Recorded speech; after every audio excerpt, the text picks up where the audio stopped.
Hi guys, this is Laila White from Life by Laila. Welcome to the new series of Forever Fit and Fabulous. So I will try to get as many guests that are 40 and above, and sometimes they are slightly younger, but they still maintain the ability to stay healthy and fit in body, mind, and spirit. I am so happy that most of you are able to join me. This is going to be the second toughest interview that I would ever have, which is going to be interviewing my little brother, the only one and only brother, Zul Awab. He is the director and founder of HOLYCRIT. So let's get to know him a little bit better, because I've always known him as the person that I used to put a pillow over his mouth when he was young. So I come from a family of 9, and there are 8 girls, and the last one is unfortunately him. So I'm excited to get to hear his views. We 8 women in the house, the girls, have always wondered, why is he so special in the family just because he's a boy? So I'm sure you all have brothers, and in girls, women, you know what it's like in Asian culture, how having a boy is important. So let's see. I'm not sure whether you can hear me. If you can hear me, can somebody say something? Nana, if you can hear me, or KBD80, if you can hear me, can you type in and say you can hear me? Because I'm not sure whether you can hear me.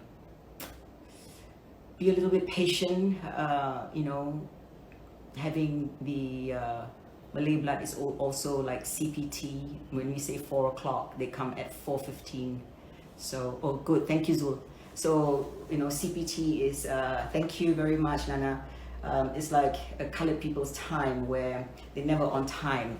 That's what drives me crazy with my family, because I've always been taught to be on time. So let's see, he says that he was on standby, but so this is going to be very raw. I hope he can understand my English, because my brother is not so well versed in English.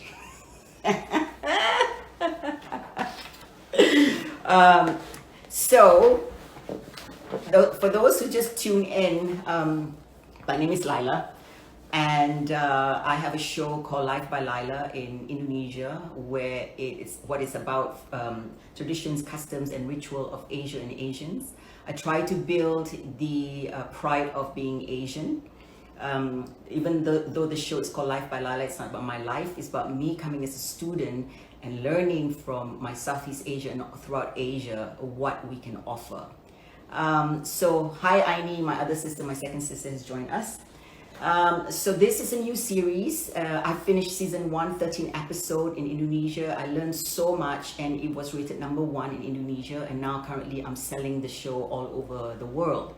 From the feedback that I've heard, it's fantastic, because the way I've showcased Asia and Asians is the same way that we see ourselves, and we need to see ourselves, that we have to be proud of ourselves, and we've got so much knowledge and wisdom to offer. Also, now it's a spin-off from Life by Laila. It's called Forever Fit and Fabulous. It's about people that are 40 and above, that are fit in mind, body, spirit. I know I'm repeating what I said in the beginning, but this is what the show is about. So I will be featuring my own brother, Zul Awab.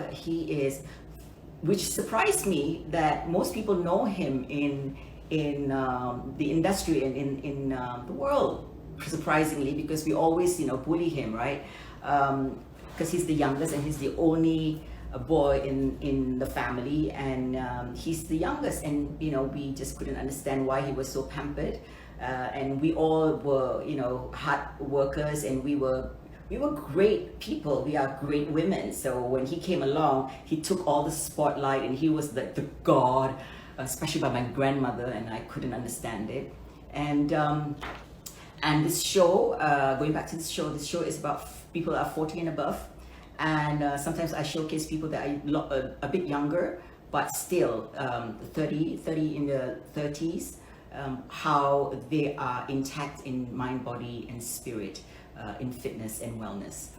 So I'm still waiting for him. I know I'm talking a lot. So if you guys have any questions for Zul Awab, the founder and director of HOLYCRIT, it's actually very famous, which we found out later on how famous HOLYCRIT is, and why my brother ventured out to this. And it was such a big surprise because we never thought he was smart. You know, the smart were the women, not the boy. The boy was never smart. But he surprised us, and frankly speaking, and this is the only time I will admit it to you guys before he comes on board, he was the one who inspired me to get fit. That was 26 years ago. He did some good in our life, especially in my life, and that's about it. You know, other than that, I still would like to focus on how we 8 sisters had to hold it together to raise one boy that was notorious when he was young. And we want to find out how notorious he was, and we also want to find out, you know, how he has changed, maybe he has changed, and hear him a bit. So he is not smart. See, my sister, maturity hit him late. That's correct. So let me ask this this ignorant, where is he? Come on board, Bodo. So sometimes I'll speak in Malay because his English is not so good. So so you gotta be patient with him. You know, he's challenged. Yes. Isn't it great that you host your own show, and then you have your family, and then you can say whatever you like, but you also in fear because what would they say about you? So if you have any question for Zul, please you know, ask. And sometimes I can't see, so I will have to scroll back, and I would write. Oh, there he is. I would like to get the conversation flowing instead of, you know, looking at it. It's a bit distracting for the people that I'm interviewing. Okay, so here we go. Stupido is here. Oh.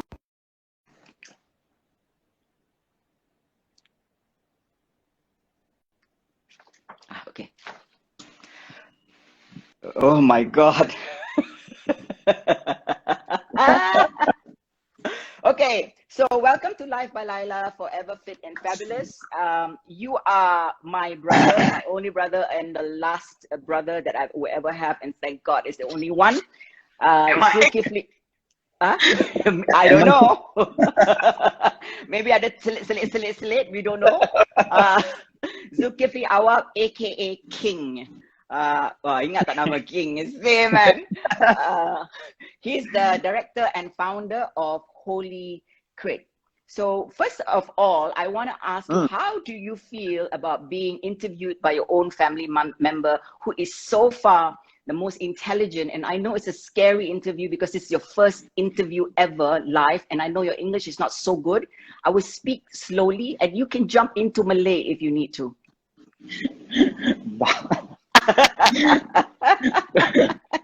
Idiot. No, it's okay. Do it in English. Will be fine. Okay.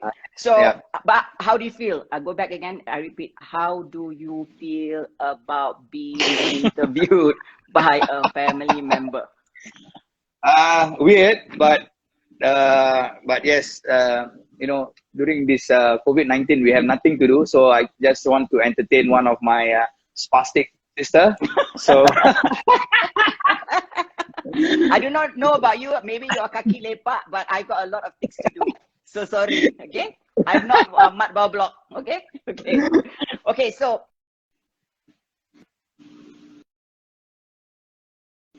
and how old are you? Your background. Okay, 44 years old. This year is 45. Married with 4 kids.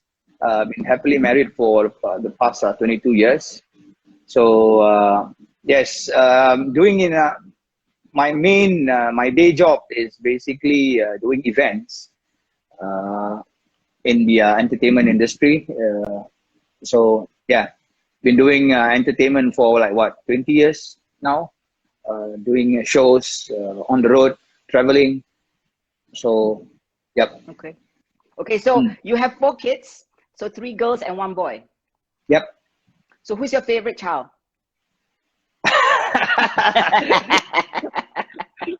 All. Eh, ini nampak sabede. This is a lie. Okay. Who is your favorite parent? Your mother or your father? Ah. This Obviously, is like it's hard talk. obviously it's the mom because Abba will not be with us all the time during his when he's in his life. So Mia will be the one that will be taking care of us. But obviously it's Ma lah, Yeah. which is our grandma, my grandma. You see, she's the one who always taking care of me, and yeah lah. And you guys hated that so much because Ma is always like back me up, wow, yeah. So I'm a favorite grandson actually. Kasih muka sangat ni lah, sebab tu dia jadi macam gini. So let's explain that, because when I interviewed Mia, I did not get to explain why do you call your mother Mia and why do you call your grandmother Ma? As mentioned again, Ma, which is the grandma, always take care of us, and Mia is like sparingly taking care of you all. So, because she you was a guys working mom. Because she was a working mom. Right. Yes.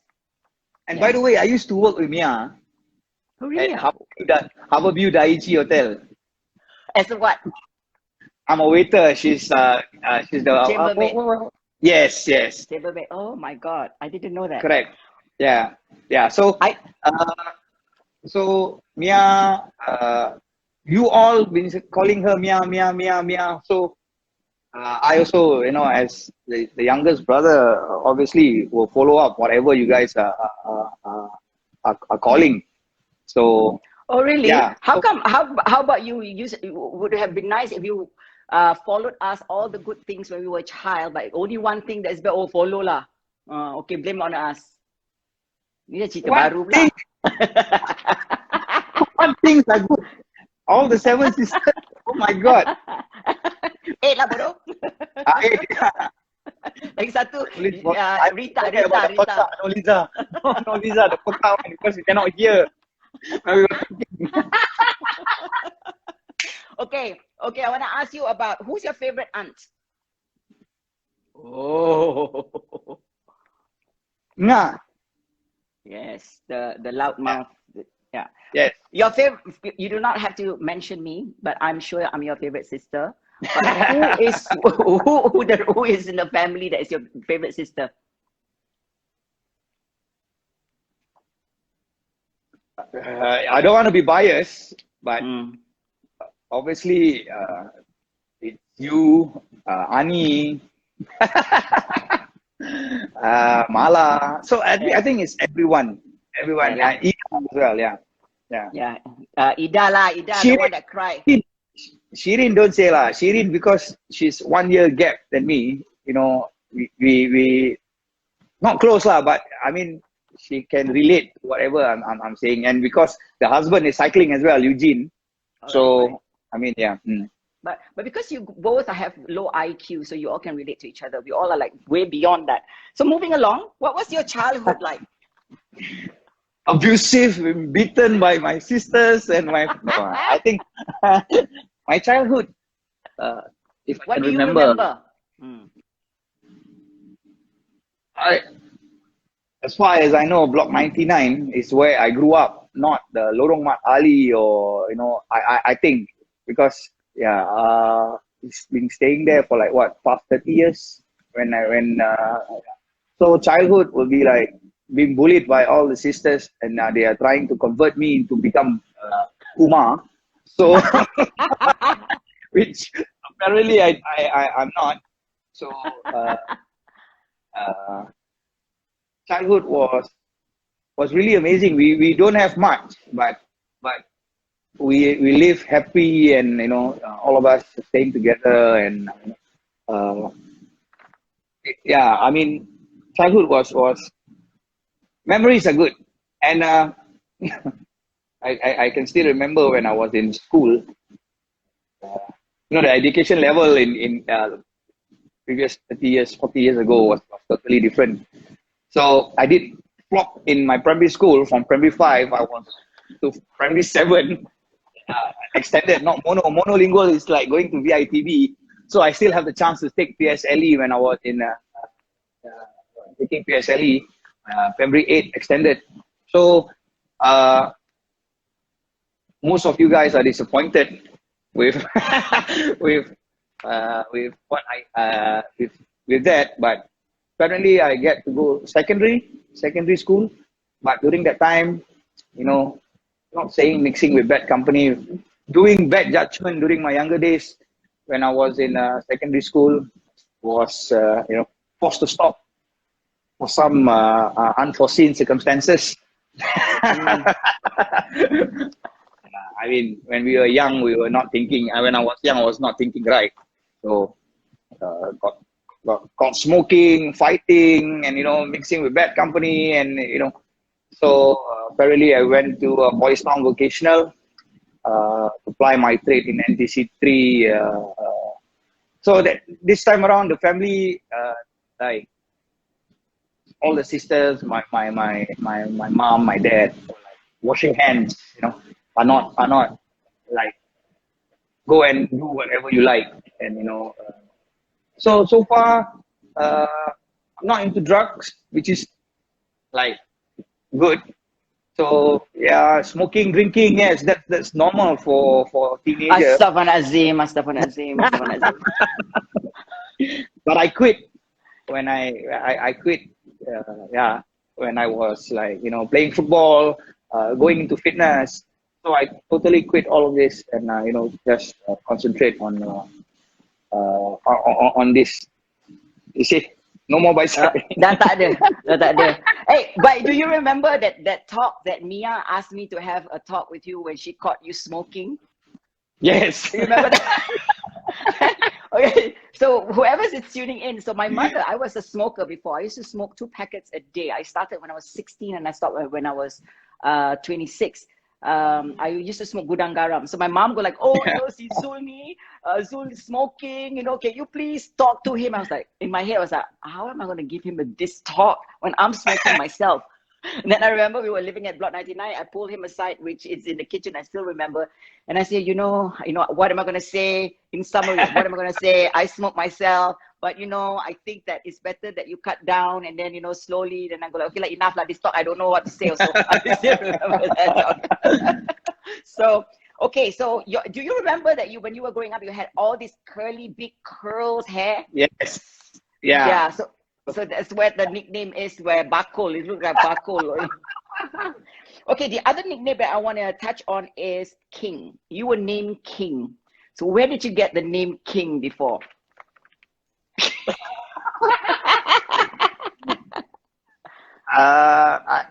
Seriously, I can't remember.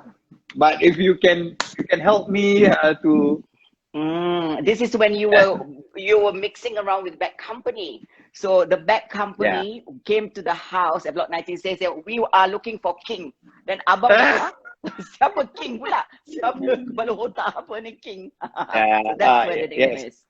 Yeah. So I think that period of time I was at Block 104, Bedok North. We were mixing around, and someone got into a fight by a group of friends a group of guys trying to get him up.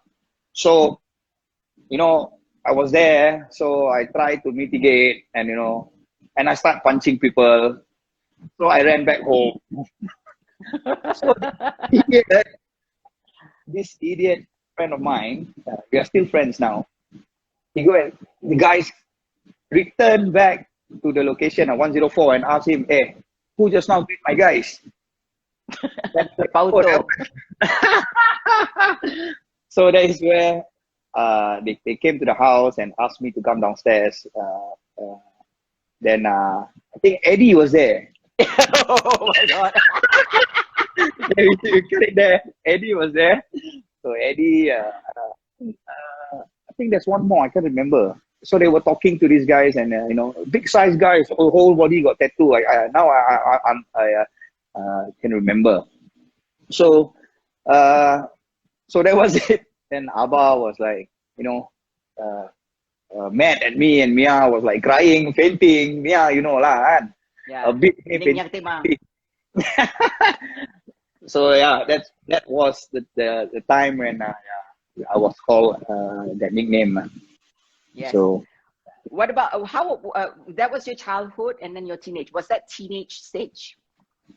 You think? erase. Noraini said erase.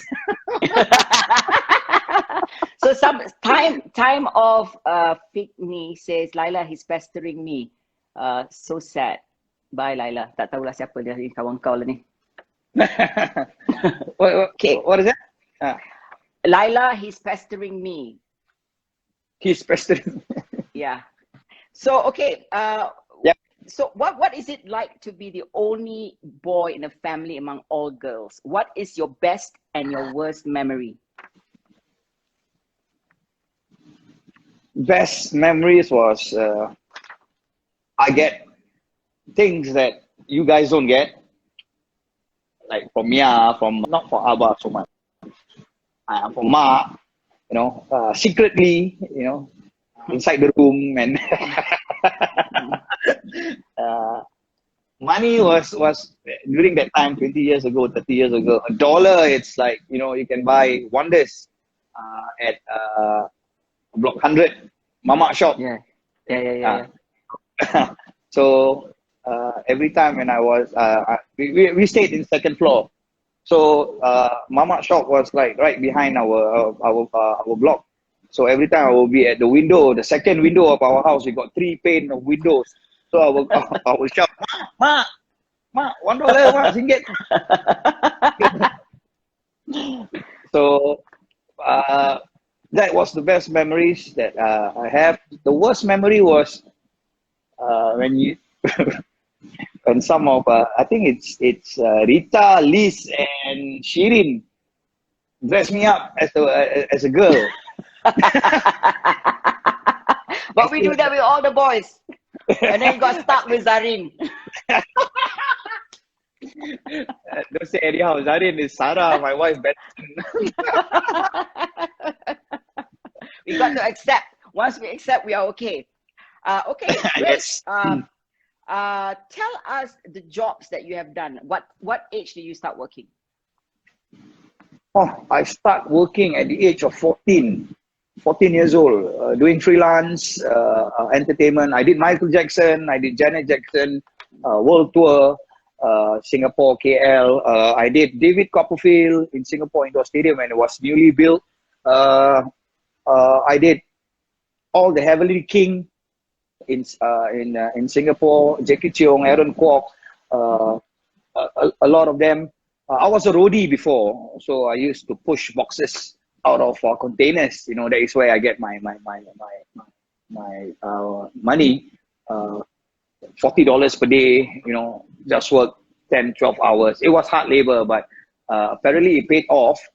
A few years, I start to do rigging, which I really love. I teach rigging as well. I can do sound, I can do light.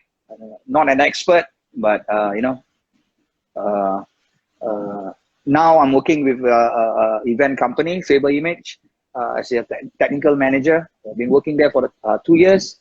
The longest ever position that I've held was in Esplanade, where I worked there in 2002 till 2014-15 as a head rigger. When it was newly opened at 2002, I was one of the first few that worked there.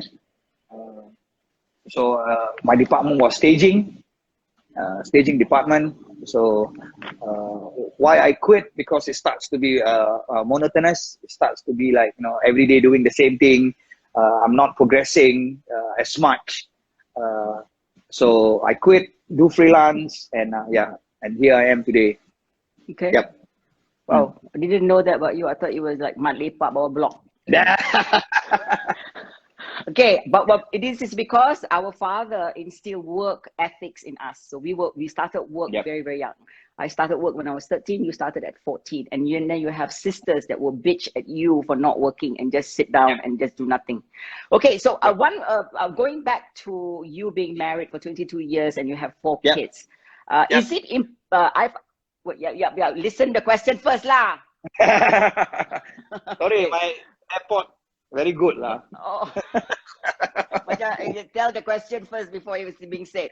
Okay, so I asked your mother the same question. Now that you only have 1 boy, is it important to have a boy in your family? Yes, of course. Why? Because This is where you cry. They're like her. no. The legacy of What? This is not Michael Jackson, brother. Legacy apa? no, it's the bloodline, you know, for us to bring down the so-called Arabic roots. You know, it will not. Yeah. So I mean, it's part of that, but it's best to have a son, a man in the family. It's because of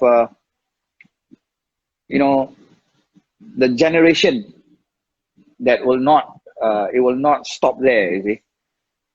Yeah, okay. Yeah. It won't stop there. But don't you think raising a son as a man is very important, and it plays a vital part of building a man, and not just the true meaning of a man? What does that mean to you? Dah susah, dah tak faham.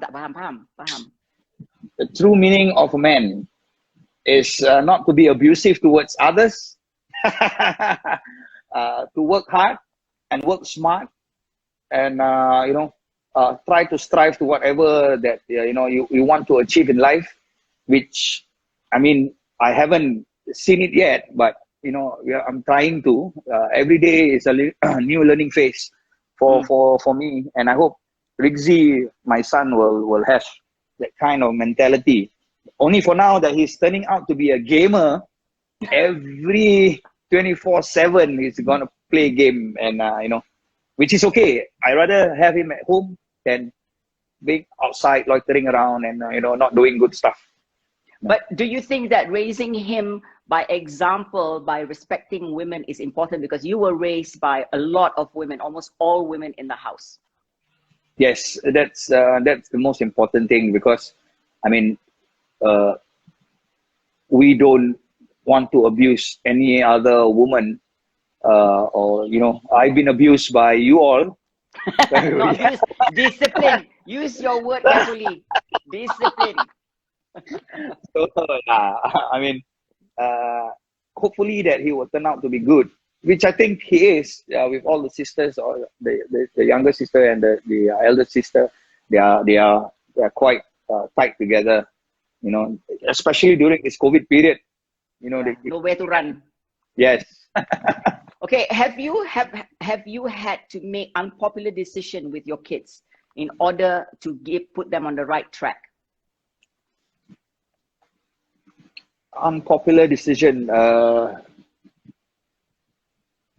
Yes, and I think that was when Tiara, my first daughter, wants to stop school for higher NITEC. So she asked me whether can I quit school, because I think I can't cope with the stress of schooling, because I don't want. Because she's a bit more conservative, she doesn't talk much, and you know, even when she said to me that she wants to stop schooling, I was really mad and I was really pissed. But apparently, she said when she came out with the word, she's stressed. So I said, okay, better, you know, you better quit. You know, if it's a good decision for you to quit. So that was one of the unpopular decision that I really have to make. Okay. So now what I want to ask you about is HOLYCRIT. Yep.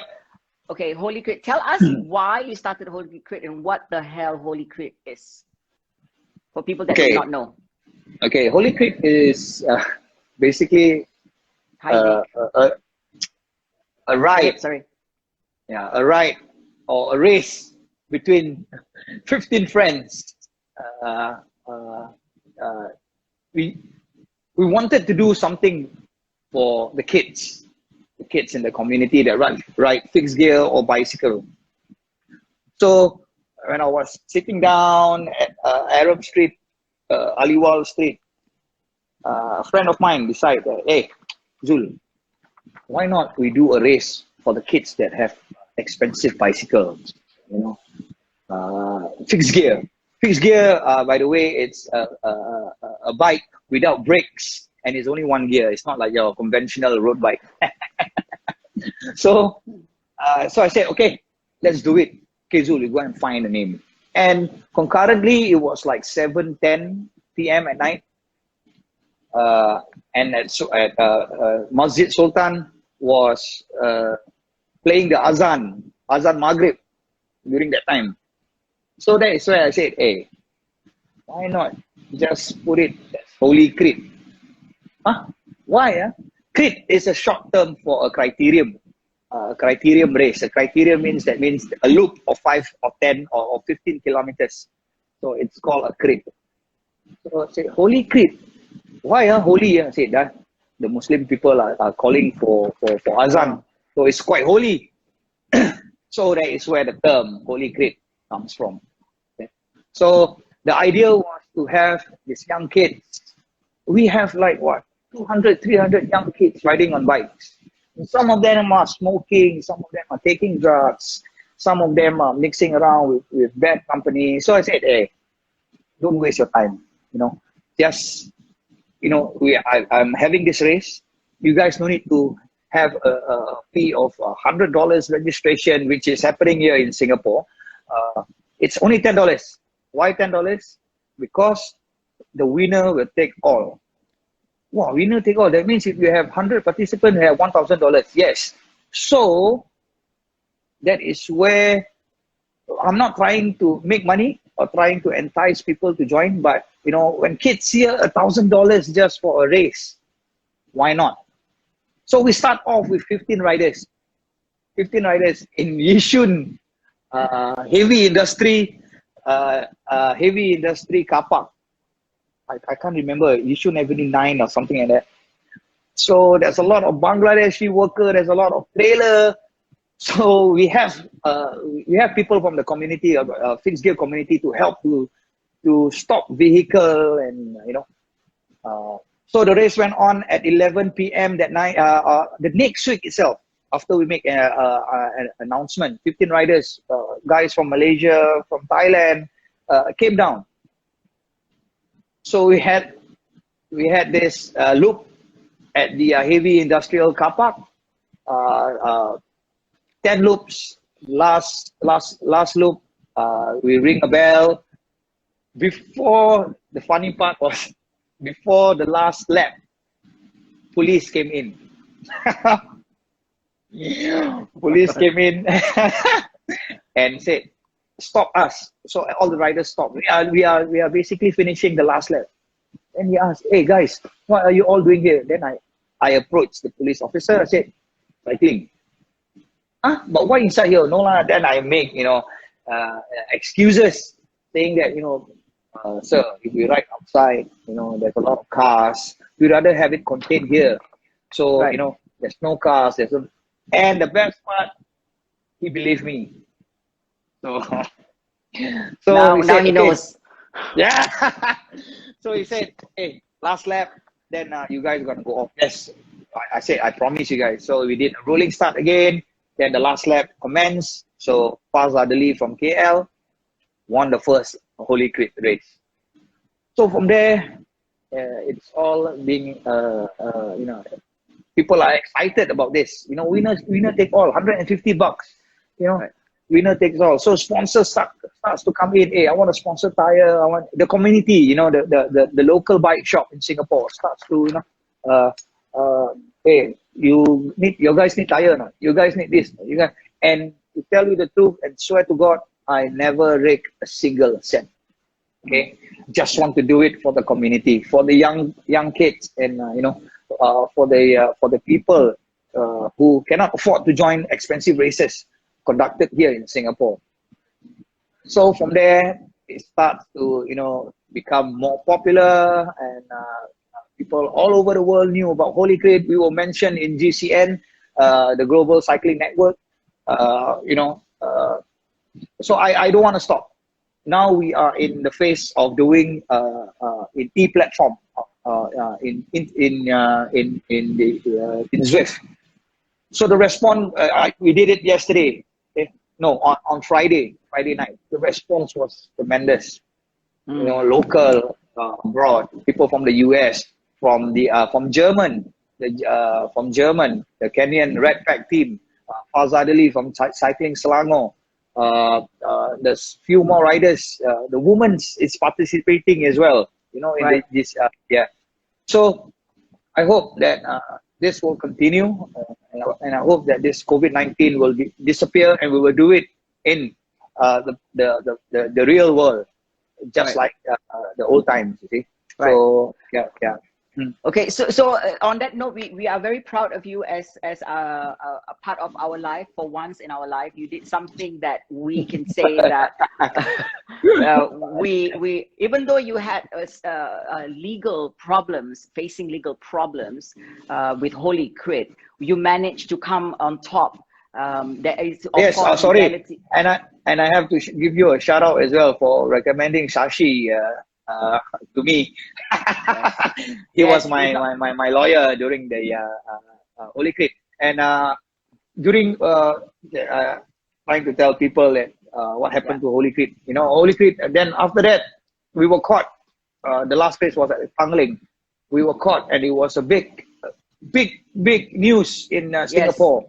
Yeah, I think it was for me, it was a bit shameful because you made the first page, because it shouldn't be first page, because you're not a rapist. Rapists of children should be the first page. What you did was for the community. You did not take any money. You did it for the community, to take kids away from drugs and doing bad things. Yes, the problem was money was involved. It was not done properly. But after that, you learn and you move forward, and you have the full government support.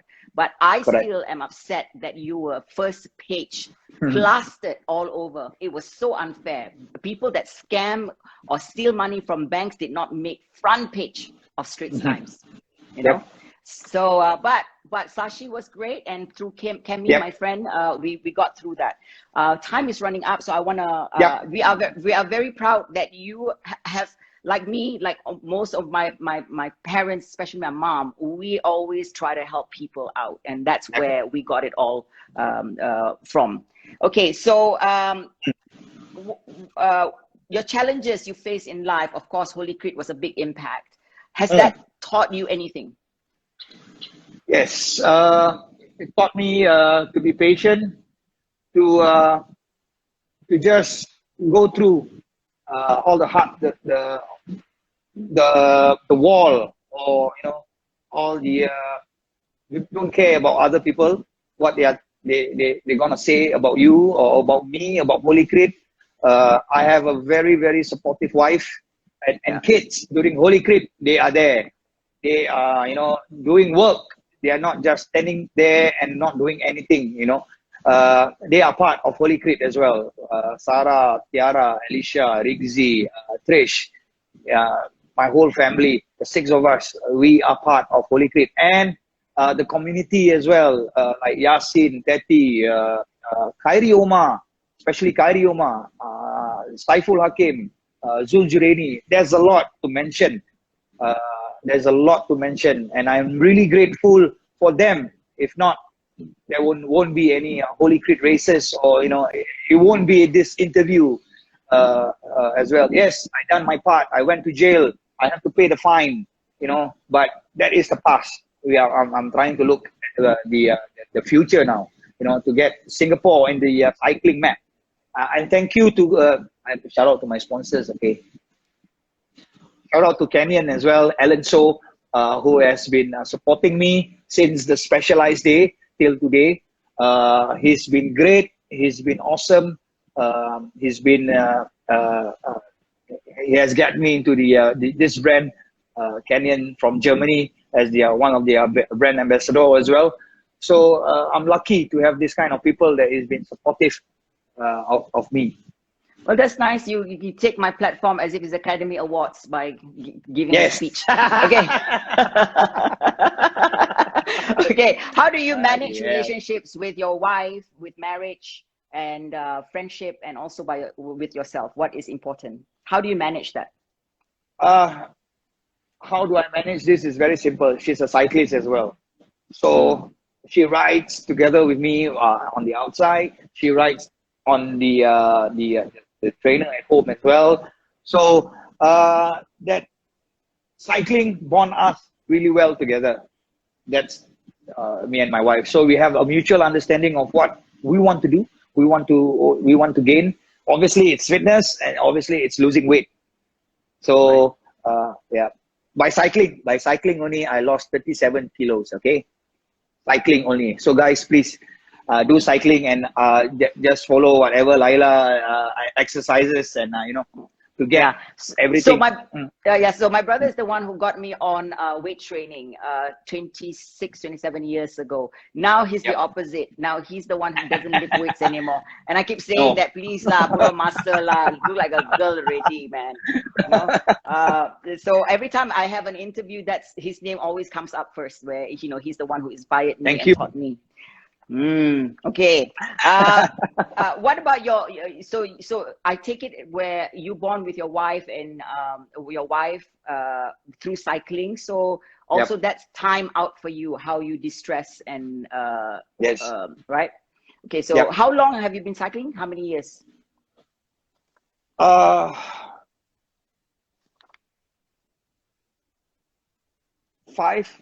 years. Okay. 5-6 years. Where do you see yourself in 10 years? Also, it's still hopefully with HOLYCRIT, because it's such a great movement. Where do you see yourself? Hopefully to retire and just concentrate on this HOLYCRIT. Hopefully to get, people. Orang Melayu mana boleh retire? Tak ada duit, tak boleh retire kat Singapore. Nobody can retire in Singapore. Sama kita harap. Convenient lah, when it's convenient. Sorry, go ahead. So hopefully in 10 years I can retire and just concentrate solely on doing races on the E platform or in the real world. And by the way, HOLYCRIT is not only contained here in Singapore. We did in KL, we did in Ipoh, we did in Jakarta. Something went wrong in Taiwan, but I need retire. We all never to believe in retire. So it's growing global. It's going global. We were recognized in the US as well. HOLYCRIT as part of the fixed gear criterion. So hopefully in 10 years time, I can see this to flourish as a holistic race that everyone can join. Kids, old, young, doesn't matter. Good. Well, I can be your manager because I've got the business mind, and Aini can be the CFO. So, well, congratulations. That's really great. Can you define yourself, your value? What is your number one value as a person, which flows into your work ethics? Okay. I'm basically I love to do things not only my way. I love to ask people, what do you think? Is this possible? I always take suggestion. I'm not a one-man team. I'm a team player. So even in my my day job as well, when people ask me, Zul, is it possible to do this rigging? Say, you try. If you fail, we work together, we find a solution. For me, my work ethics is to listen to people, not to do things my way, because the more suggestion it is, the better. But I hate when people do not believe in other people giving suggestion, because they will say, more chef will spoil the broth, blah, blah, blah, blah, blah. I don't believe in that. Right. So for me, it's everyone just give an idea, you know, on how to do. Even with my kids and my wife as well. Hey, so how we want to do this? You know, even I have my own idea, but you know, we have to respect other people, respectfully giving ideas to us. We wish that you had that in you when you were young, when we gave you ideas and you have listened to it and not give us problems. But hey, never too late. Okay, so so COVID, how has it affected you? We're gonna wrap it up because we're about 15 minutes. COVID, how has it impacted you in your life personally? And one thing people do not know about you. COVID-19 basically jobs. You know, I'm in this entertainment industry, so jobs are cut drastically, like zero now. So my boss, Faber Image, basically help us, you know, to go for online classes, and you know, which is good. You know, we can improve ourselves. But as I mentioned to him, online classes and hands-on. I'm a hands-on person. You see. I'm not into this courses, and but it still need to improve because of age is catching up. At 44, when people say, "Hey, you don't need to go class, you don't need to improve," I say, "No, this is the time where we need to improve because we are getting old, and technology is catching up. You know, young kids are getting more clever, and you know, what people do not know about me. I'm a nice guy, actually. I'm a very approachable. I'm a very approachable guy. Some people say, "No, Zul, the first time when I see you, I want to talk to you." I was scared. I said, "No, I'm a. You know, you can say hi. You know, in my Facebook, in my Instagram, there's no issue. If I can answer your question in Instagram, I will try to reply as much as possible." Yeah. So unfortunately, we have similar looks. I'm the better looking one, but we both have the same syndrome like our father. People do not want to approach us because we look so fierce. But if you take away all the way we look and the way we act, we are very straightforward people, but we are the most helpful. I'm not saying that my family are not, but we are always very helpful. We believe in community. We always believe in passing on knowledge and try to help other people. Okay, yes, that's true. I agree. And I didn't know that you are so famous. The community knows you every time. Even Zabira and Bianca was like, you know, everybody knows Pak Zul, you know, and you're like, oh, Pak Zul are so famous. Even my friends, Claire Jedrick was like, Zul is your brother? I said, yeah. And Jen Lam also, oh, Zul is your brother? I said, yeah. How come you all know him? He's not a superstar. Okay. What words can you give? Being Aini says, wait, I got to read this. We have trained you well because you have listened to all of us and do what we told you, like go to shop and buy ice cream. Okay, so since you have been raised by women, and I would need your help because as women we have been told that women that voice out, we are angry people. Instead, you know, most of them coming from men, when we voice out things that are done to us and things that are said to us that are not popular and not supposed to be said. So as you are a father and you are a brother to all of us, and you know, a husband to a wife, it's especially important for us if you can pass words, especially to your community, which are all young men, on how they can conduct towards women, and how can we build a stronger man society that support women and not put us down.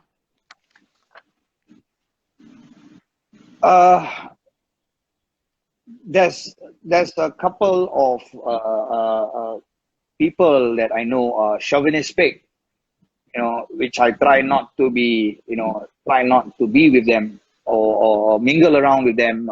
And some of my friends are not friends. I don't call them friends. Abusive towards their wife, and this is a very saddening story that I came across during my period of this cycling HOLYCRIT thingy. So, for my advice towards these people and men out there, because yes, as you mentioned, I got 8 idiotic sisters and a lovely wife, and I got 3 kids. Try not to be abusive. Be understanding. Listen is the most important thing in relationship. Listen to your wife, listen to your kids. I have 3 teenagers, 2 teenagers. One is 20 years old, one is 17 years old, and one is 10 years old. The 10 years old, Trish, oh my God, she's like the apple of the eye. So everything she does is like, I want to do this, I don't care, but it's this kind of period of time, like 1 to 12 years old, let them be first, then after that try to manage and contain. And she's in all girls school, so it's easier to manage now. But when, get back to the topic again. So to men that are abusive and like to not to listen, especially people who don't like to listen and try to win arguments with girls and women. As far as I'm concerned, 22 years of marriage, that's the only thing I've been doing. Listen and honor of what your wife or the woman is saying. You see, so try to be balance out, whatever she's trying to say. Does it make sense? If it doesn't, when she's angry, just say it makes sense. Then after that, when she cool down, just say, hey, I think there's a better way to do this. Yeah, that is always with me and Sarah, you see. So that, when I always tell her, I say, hey, sometimes you're not rational, you need to do this. Then it will be like that. If not, if you are trying to do your way only, it will not be fair for others. So she is quite, she is quite flexible in that kind of right thing. Yep. Okay, so my input is this. My input, even though you're gonna ask me, so I'm gonna tell my input. Women, whenever we talk about things, it's not for you guys to find solution. You guys are built to find solution, because you go like, okay, she's telling me I need to solve this problem. But women normally they talk because they want to get it off their chest. But for me, I am appealing to men that are listening. The words that I use, the actions that are still happening stops with you. You guys are the one that have to put in the stop, not us, not women, not us. Like I've been asked to correct men. I go like, it's not my job. My job is to build women, to help them to stand on their own 2 feet. But it stops with you guys when you hear other men degrade other women. The real man will step up and say, hey, stop that. This is not acceptable. You have mothers, you have sisters, you have daughters. This is where it stops. You need to call out your kind to put a stop to all this nonsense. And that's a real man. And that starts with you, with the HOLYCRIT. So, by the way, HOLYCRIT does not only have men's racing. We have ladies as well. We have girls from all ages joining the race, except that they are too afraid to come out and join the race.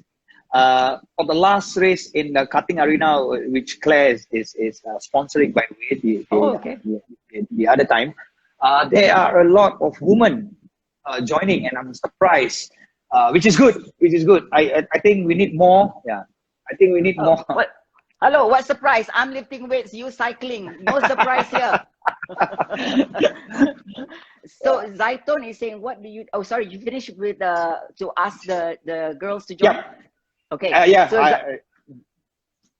dah tak terkata pula. What do you think of men who believe in saying women are like glass? Tak tahulah si Cinderella ni apa dia cakap. Etun. Oh, what do you think, men? What? Sorry, think What men who believe in the saying women are like glass? Ni pepatah Melayu ke? Woman sebagai wanita adalah kaca. Aku tak faham Etun. Oh, okay. Treating woman like glass, you say, kalau it's fragile. Oh, okay. You understand?